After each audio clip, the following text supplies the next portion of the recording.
உள்ளே ஒரு பையன் ஜிம்முக்கு போகிறான். ட்ரெயினர்கிட்ட போயிட்டு, அண்ணா நான் உடம்பு ஏற்றணும்ண்ணா அப்படிங்கிறான். தம்பி மாஸ் கெய்னர் எடுப்பா அப்படிமா. அந்த பையனுக்கு மாஸ் கெய்னர்னா என்னன்னு தெரியாது. சரி ஓகே, ஏதோ ஒரு டப்பால மாஸ் கெய்னர்னு பேர் போட்டு வைக்கிறாங்க, அதை வாங்கி குடிக்கணும் போல, அதை குடிச்சாலே நம்ம பெருசாயிடலாம் அப்படின்னு அவன் நினைக்கிறான். ஆகலாம் தான், ஆனால் அது கூட நம்ம என்னென்னலாம் பண்ணணும், யாராருக்கெல்லாம் தேவை அப்படிங்கிறத பற்றி நம்ம இந்த வீடியோவில் பார்க்கணும். சில பேரோட ஸ்டொமக்ல வந்து நிறைய சாப்பிட முடியாது. ஆப்வியஸா நிறைய ஃபுட்டு சாப்பிடலன்னா வெயிட் ஏறாது. அவங்களாம் ஹார்ட் கெய்னர்ஸ்ன்னு சொல்லுவாங்க. எனக்கெல்லாம் நல்ல பெரிய ஆப்படைட் இருக்கு. எனக்குலாம் என்னால ஈஸியா கொஞ்ச நேரத்துல நிறைய சாப்பாடு சாப்பிட முடியும். நான் வந்து அதிகமா சாப்பிட்டனால எனக்கு வயிறு வந்து ரொம்ப வந்து பெருசாயிடும். என்னால சாப்பிட முடியாது. நான் பல்கிங் பண்றேன், ரொம்ப கஷ்டப்படும். எல்லாருமே டிஃப்ரெண்டான ஒரு ஸ்பெக்ட்ரம்ல இருப்பாங்க. சில பேருக்கு என்ன மாதிரி நிறைய சாப்பிட முடியும். அந்த மாதிரி பர்சனுக்கு வந்து வெயிட் குறைக்கிறது கஷ்டமா இருக்கும். சில பேருக்கு வந்து நிறைய சாப்பிடுறது கஷ்டமா இருக்கும். அவங்களுக்கு வெயிட் கெயின் பண்றது கஷ்டமா இருக்கும். நீ வந்து பல்க் பண்ணிருக்கானா?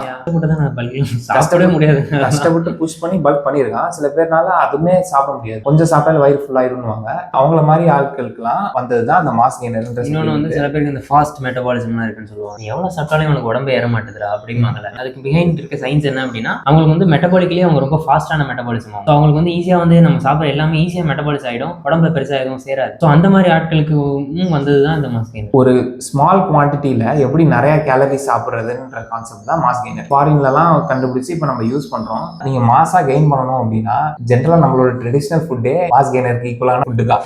ஒரு பொங்கல் வச்சுக்கிட்டீங்கன்னு வச்சுக்கோங்க, இவ்வளவு திருவண்டு பொங்கல்ல அவ்வளவு கேலரி இருக்கும். என்கிட்ட யாராவது வெயிட் கெயின் பண்ணலன்னு வந்தாங்கன்னா நான் ஈஸியா அவனை என்னால வெயிட் கெயின் பண்ண வைக்க முடியும். கான்செப்ட் தெரிஞ்சா போதும். நிறைய ஒருத்தனால சாப்பிட முடியல அப்படின்னா கொஞ்சம் சாப்பாடுல எப்படி நிறைய கேலரி இன்க்ரீஸ் பண்றதுன்னு கத்துக்கணும். ஸோ அதுதான் பேசிக்கா மாஸ் கெய்னரோட ஃபார்முலா. இப்போ நான் ப்ரோட்டீன் பவுடர் பத்தி பேசியிருக்கோம். ஒரு ஸ்கூப்ல 25 கிராம் ப்ரோட்டீன் இருக்குன்னு வச்சுக்கோங்க, 150 கேலரி இருக்கும் maximum. One scoop of mass கெய்னர்ல 1000 கேலரி கூட வரும். ஒரு ஸ்கூப் பண்றது ஒரு 30 கிராம் இருக்காது, 100 கிராம் அந்த மாதிரி. 500 கேலரி ஒரு ஸ்கூப், 1000 கேலரி, 1500 எல்லாம் இருக்கும்னு நினைக்கிறேன். ஒரு 10 கிராம் ப்ரோட்டீனுக்குள்ள தான் இருக்கும். ஒரு 100 கிராமுக்கு நான் சொல்றேன். கார்போஹைட்ரேட்ஸ் நிறைய. மாஸ் கெய்னர் ஷேக் குடிக்க சொல்லும்போது ஒரு வாழைப்பழம், நட்ஸ் போட்டுக்கோ, இதெல்லாம் போட்டு சொல்லுவாங்க. எக்ஸ்ட்ரா கேலரி இதெல்லாம். சோ இவ்வளவு பெரிய பாட்டில நான் ப்ரோட்டீன் பவுடர் குடிச்சேன்னா 140 கேலரியில முடிஞ்சிடும். மாஸ் கெய்னர் இதே அளவு பாட்டில்ல 1000 to 1500 கேலரிஸ் ஈஸியா குடிக்க முடியும். அதுதான் மாஸ் கெய்னரோட பர்பஸ். மாஸ் கெய்னர் குடிச்சா எல்லாரும் மாஸ் ஆயிடுவீங்கன்றது பார்ட் ஆஃப் இது ட்ரூ தான். எல்லாருமே ஃபேட் ஆயிடுவீங்க. ஆனா வந்து மாஸ் கெய்னர் நான் குடிச்சு பெருசானது மசிலா இருக்குமான்னு கேட்டா அது கொஞ்சம் கொஸ்டின் மார்க். மசில் வந்து ஸ்லோவா தான் பில்ட் ஆகும். ஸோ